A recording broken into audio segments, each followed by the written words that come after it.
The point बात करूंगा मैं आज आपसे, बिल्कुल बिना देरी के और बिना देर किए हुए, ताकि डायरेक्ट कम समय में हम लोग ज्यादा से ज्यादा काम कर सकें, है ना। तो चलिए दोस्तों, सबसे पहले आप लोग यहाँ पे बोर्ड पे आपको एक क्वेश्चन दिख रहा होगा, लिखा हुआ है कि the cattles are grazing in the field, है ना। आप लोग यहाँ पे देख रहा होगा आप लोगों को, देखिए ये क्वेश्चन आपका एमटीएस में पूछा जा चुका है। ये वाला क्वेश्चन आपका किसमें, एमटीएस में पूछा जा चुका है ऑलरेडी।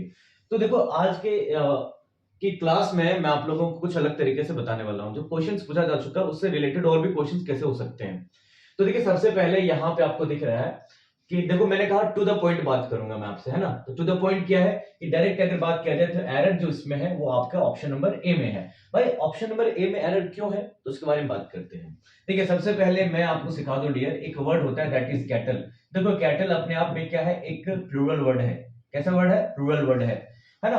और ये ऑलरेडी प्लूरल है, और यहाँ पे क्वेश्चन में देख रहे हैं कि कैटल का क्या कर दिया है, कैटल्स कर दिया, जो कि पूरा पूरी गलत है। अब जैसे कि मान के चलिए एक वर्ड होता है दैट इज एजेंडा।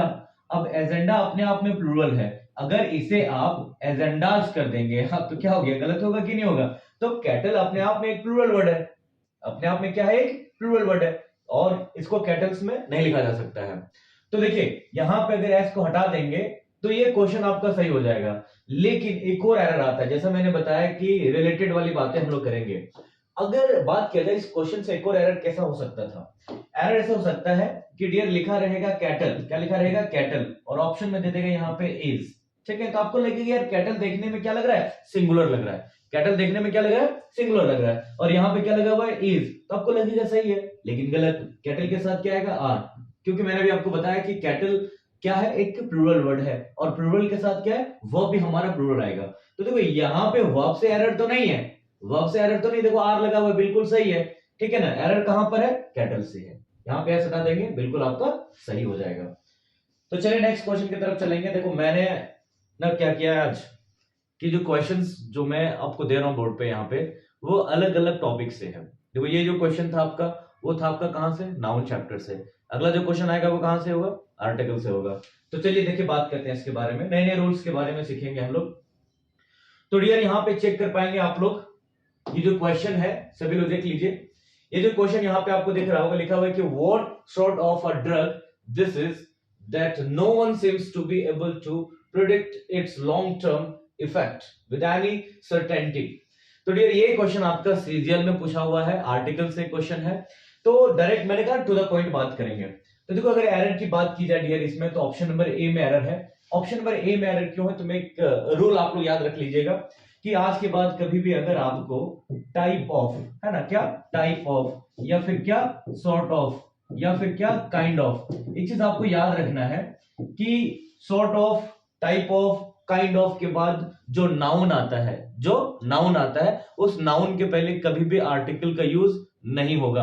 आप यहाँ पे चेक कर पाएंगे, लिखा हुआ है सॉर्ट ऑफ अ ड्रग। ऐसा देखो ड्रग यहाँ पे क्या है, सिंगुलर काउंटेबल है।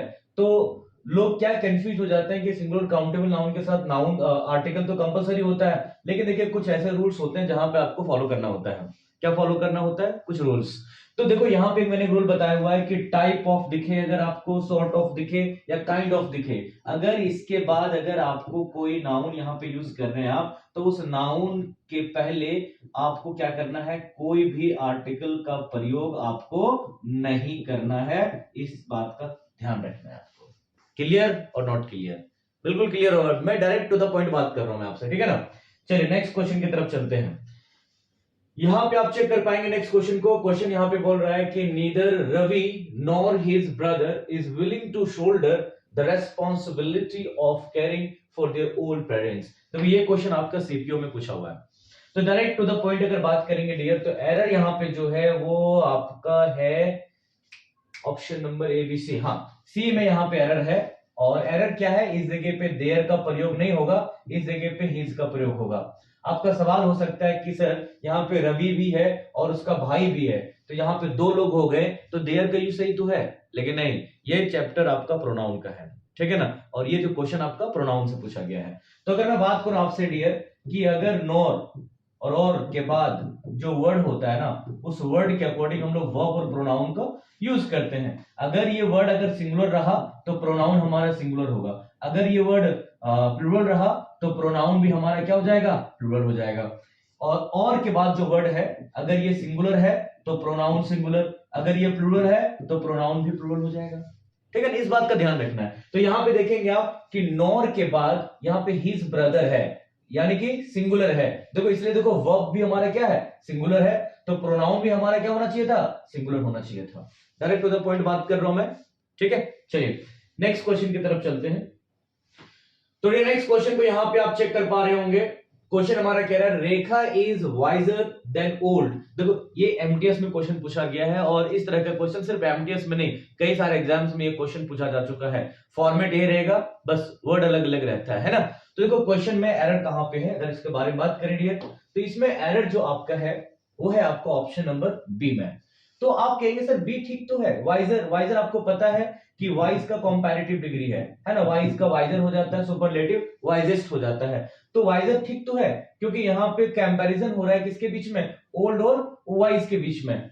तो देन देखो THAN देन का भी यूज किया गया, तो फिर एरर कहां पर है, हाँ एरर है, और इस बात के लिए एरर है कि जब हम किसी एक व्यक्ति की क्वालिटी का कंपैरिजन करते हैं, ठीक है, यहाँ पे पर्सन कितने, पर्सन यहाँ पे डियर एक ही है, पर्सन यहाँ पर एक ही है, और क्वालिटी यहाँ पे दो है, वो वाइज भी है और ओल्ड भी है, लेकिन कंपैरिजन में क्या है कि वो ज्यादा बुद्धिमान है।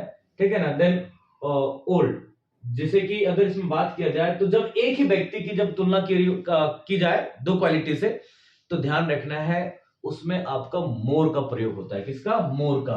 आप बिलीव नहीं करेंगे लेकिन ऐसे है, क्योंकि इसके पहले लग जाएगा आपका मोर वाइज। मतलब यहां पे क्या होना चाहिए था कि रेखा इज मोर वाइज। आप कहेंगे सर वाइज का जब वाइजर होता है तो मोर लगाने की आवश्यकता क्या है, ऐसा तो एरर होता है। हाँ एरर होता है अलग वाले फॉर्मेट में। ऐसे फॉर्मेट में, ऐसे क्वेश्चंस में आपको क्या करना है, मोर प्लस पॉजिटिव डिग्री का प्रयोग करना है जब एक ही व्यक्ति की तुलना की जा रही हो तो। क्लियर, चलिए नेक्स्ट क्वेश्चन। चलो एक काम करते हैं, एक और क्वेश्चन ले लेते हैं इसी से, है ना। चलिए एक क्वेश्चन यहां पे देखेंगे, सेम टू सेम उसी फॉर्मेट पे है। यहां पे क्वेश्चन आपको दिख रहा होगा, लिखा है Ramesh is fatter than tall. अब यहां पे ये बताया जा रहा है कि रमेश जो है वो क्या है कि लंबा से ज्यादा क्या है, मोटा है। तो अगर बात किया जाए यहाँ पे व्यक्ति एक ही है, पर्सन एक है, इसी की दो क्वालिटी के बारे में, चाहे क्वालिटी जैसी भी हो, नेगेटिव पॉजिटिव, उसी की तुलना हो रही है यहाँ पे। तो जब एक ही बंदे की, एक ही व्यक्ति की तुलना हो रही होती है दो क्वालिटी की, उसी की, ठीक है, तो वहां पे क्या लगाना है आपको, पॉजिटिव डिग्री से पहले आपको क्या लगा देना है, मोर लगा देना है, मतलब मोर प्लस पॉजिटिव डिग्री। तो यहाँ पे होना चाहिए था मोर फैट, है ना, फैटर नहीं होगा, इसी के पे क्या होगा, मोर फैट। तो Ramesh is more fat than tall. ये बहुत इंपॉर्टेंट क्वेश्चन है, और ऐसा क्वेश्चन ऑलरेडी एग्जाम्स में पूछे जा चुके हैं। तो चलिए नेक्स्ट क्वेश्चन, आज की इस वीडियो का लास्ट क्वेश्चन को हम लोग डील करते हैं डियर। इसी तरह के शॉर्ट वीडियोस कम समय में ज्यादा सीखने की हम लोग कोशिश करेंगे, ठीक है। तो चलिए बात करते हैं, ये जो क्वेश्चन आपका है ये आपका एनडीए में क्वेश्चन पूछा जा चुका है। क्वेश्चन को सब ध्यान से देखेंगे। देखो क्वेश्चन क्या बोल रहा है, कह रहा है Neha is enough old to get married. देखिए ये क्वेश्चन आपके एनडीए में पूछा गया है। तो अगर हम बात करते हैं डियर कि इस क्वेश्चन में एरर है कहां पे, तो डायरेक्ट टू द पॉइंट बात करूंगा मैं आप लोगों से। एरर आपका यहां पे हो जाएगा enough old, option number B में एरर होगा। बात करते हैं क्यों। तो डियर एक चीज याद रखना है, एक रूल आप लोग याद रखना है, ये जो एनफ वर्ड आया हुआ है ना, तो एनफ के क्या होता है कि पहले एडजेक्टिव और एडवर्ब का प्रयोग होता है, ना कि एनफ के बाद। देखो एनफ के बाद ना तो एडजेक्टिव आता है ना ही एडवर्ब आता है, ये स्ट्रक्चर गलत होता है। एनफ के पहले एडजेक्टिव एडवर्ब आता है, और यहां पे चेक करेंगे आप कि एनफ के बाद ओल्ड आ गया है, एनफ के बाद क्या आ गया है, ओल्ड आ गया है ना, जो कि क्या है, गलत है। इसको क्या करना है आपको, यहां पे रखना है ओल्ड एनफ। कहीं कहीं पे लिखा रहता है हार्ड एनफ, क्या लिखा होता है, हार्ड एनफ लिखा होता है, जो कि क्या, सॉरी हार्ड एनफ जो लिखा हुआ है ये बिल्कुल सही है। लेकिन अगर यही लिखा होता है एनफ हार्ड, क्या लिखा होता है यहाँ पे, एनफ हार्ड लिखा होता, तो क्या हो जाता है, ये गलत हो जाता। लिखा रहता है एनफ टॉल, गलत है, टॉल एनफ। तो एनफ के पहले क्या करना है, एडजेक्टिव एडवर्ब का प्रयोग होता है, ना कि एनफ के बाद होता है।